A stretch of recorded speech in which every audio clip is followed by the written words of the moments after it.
menyanyikan salah satu lagu wajib. Ya, kita ikuti instrumen ini. Lagu wajibnya yaitu Halo Halo Bandung. Halo.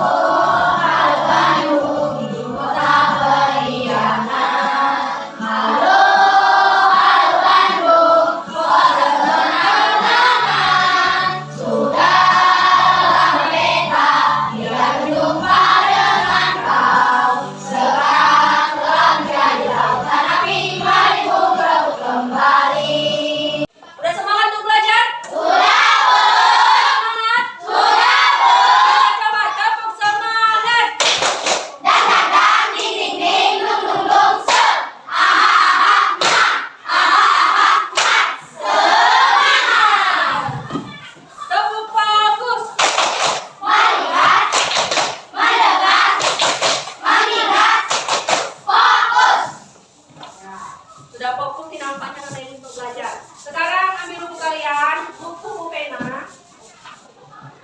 C, buka halaman 15. Sudah dibuka? Belum.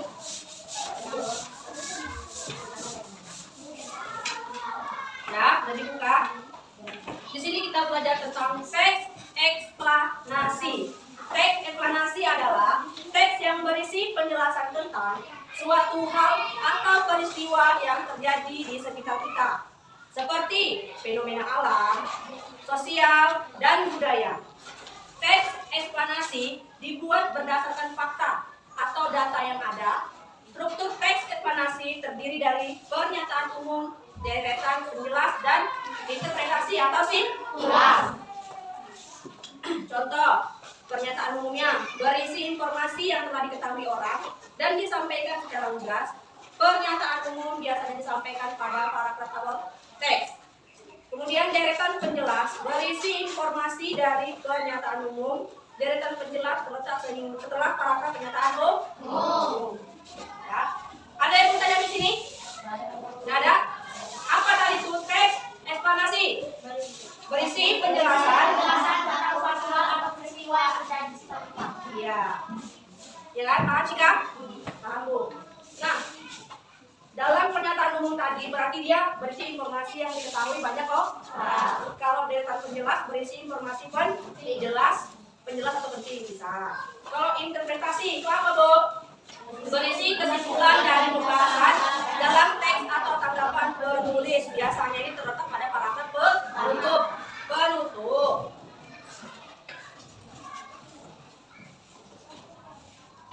Kalian lihat dulu bukunya. Kalian baca pelan-pelan. Kalian lihat.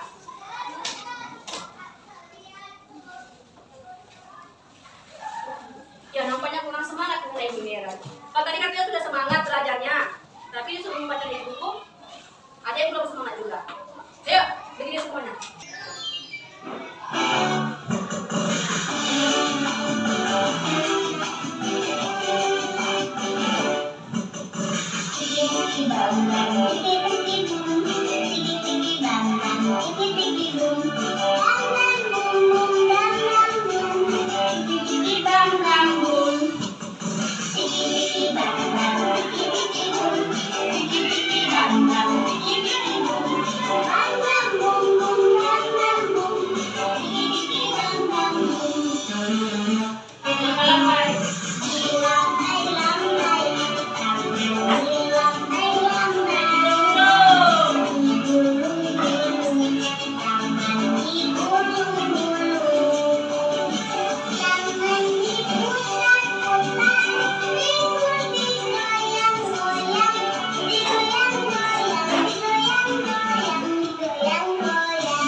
memberikan contoh teks eksplanasi kata banjir.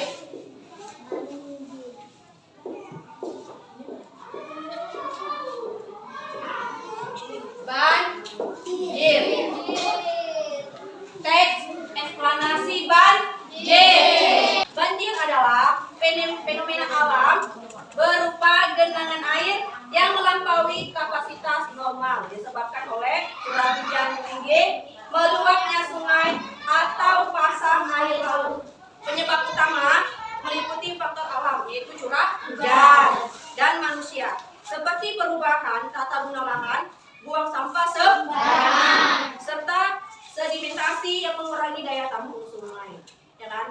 Contoh dari masyarakat di lingkungan kita selalu membuang sampah di sungai, membuang sampah sembarangan, sehingga daya tampung sungai tadi tidak sanggup, akhirnya meluap, jadi menyebabkan banjir. Nah, sekarang ibu bagi kelompok untuk kalian 4 kelompok aja. Berarti ini kelompok 1, kelompok 2, kelompok 3, dan kelompok 4. Di sini kalian cari kata-kata yang paling penting, kalian garis bawahi.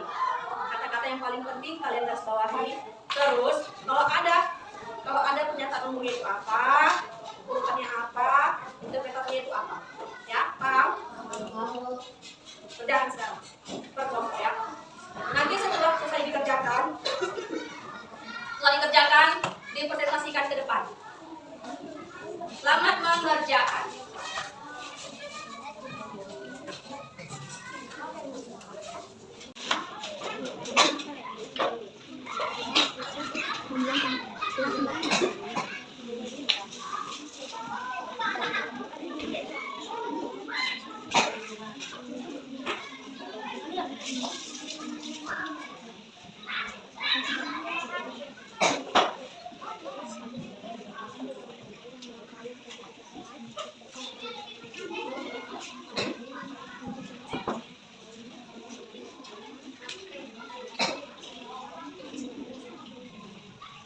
Siap? Ya, kita mulai dari kelompok 4 dulu ya. Kita mulai dari kelompok 4 untuk mempresentasikan tugas kelompok kalian. Pada kelompok 4 silakan. Dari kelompok 4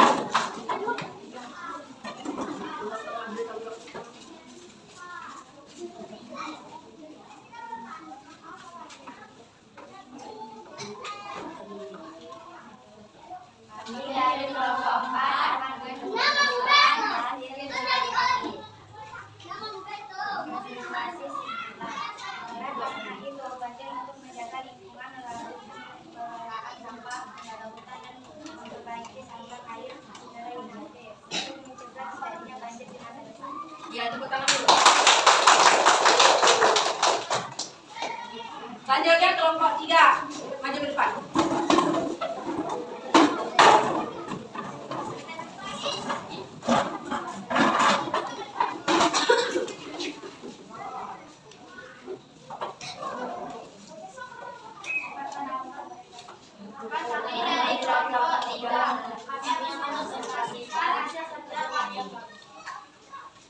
Penyebab pengamatan banjir dapat dibedakan menjadi 2 faktor alam dan aktivitas manusia. Faktor alam yaitu curah hujan tinggi yang terjadi terus-menerus dalam durasi lama.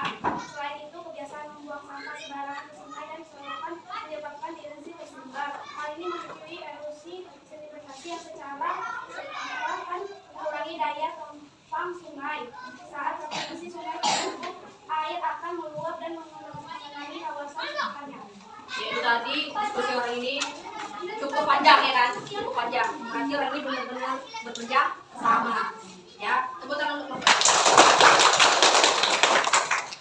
Selanjutnya yang kedua.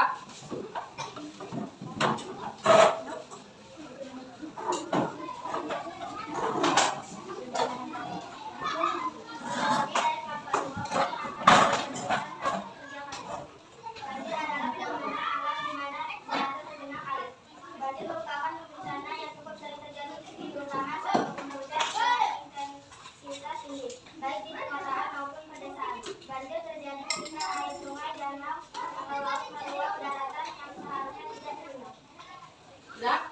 Tepuk tangan untuk mereka.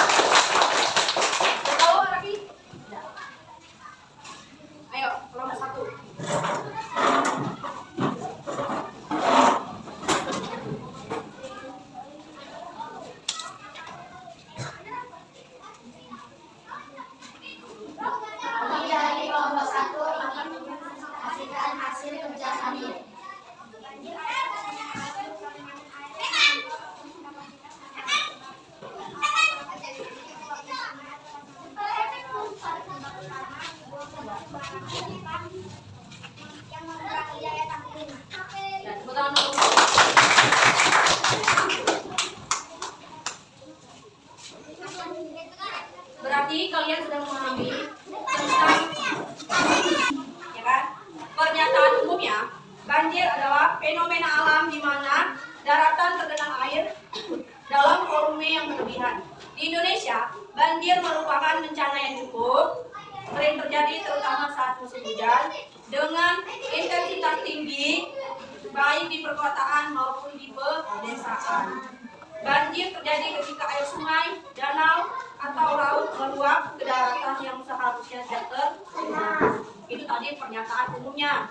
Kemudian urutan sebabnya atau akibatnya apa? Penyebab utama banjir dapat dibedakan menjadi dua faktor alam dan aktivitas manusia. Faktor alam mencakup curah hujan yang tinggi, terjadi terus-menerus dalam durasi lama. Namun, faktor manusia memiliki dampak yang signifikan, seperti alih fungsi lahan yang seharusnya resapan air menjadi pemukiman atau kawasan industri, menyebabkan air tidak dapat meresap ke dalam bumi. Kemudian, selain itu, kebiasaan membuang sampah sembarangan ke sungai atau ke selokan menyebabkan drainase tersumbat. Apa itu drainase? Saluran pembuangan itu tersumbat. Hal ini memicu erosi dan sedimentasi yang secara signifikan mengurangi daya tampung sungai. Saat kapasitas sungai terlampaui, air akan meluap dan mengenai kawasan sekitarnya. Itu tadi akibatnya. Terus kesimpulannya, banjir memiliki dampak merugikan mulai dari kerusakan fisik lingkungan, kerugian ekonomi, hingga penyakit. Oleh karena itu, penting untuk menjaga lingkungan melalui pengelolaan sampah, menjaga hutan, dan memperbaiki saluran air ya, untuk mencegah terjadinya banjir di masa depan. Nah, untuk kalian nanti di rumah, kalian perhatikan itu selokan air kalian. Mana tahu tersumbat, tapi terjadi banjir di rumah kalian. Ya kan? Paham? Paham. Sampai sini paham semuanya? Paham. Ya, terima kasih Bapak Ibu. Hari ini sudah selesai pelajaran kita. Kita lanjutkan lagi minggu depan. Sudah? Untuk bukunya, diucapkan Assalamualaikum warahmatullahi wabarakatuh.